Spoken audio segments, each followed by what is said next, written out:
y hay actividad. Se nota aquí las burbujitas.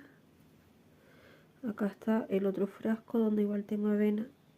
Esta es primera vez que fermento avena y la verdad es que llevan como 3 días en este frasco con agua, con unas 2 cucharaditas de limón pequeñas para darle un medio ácido y la verdad es que el olor que sale del frasco y de la agüita es muy rica, tiene olor a levadura de la que uno le echa al pan. Así que pienso que son buenos indicadores de que salió bien. Ahora voy a hacer unas galletitas de avena fermentada.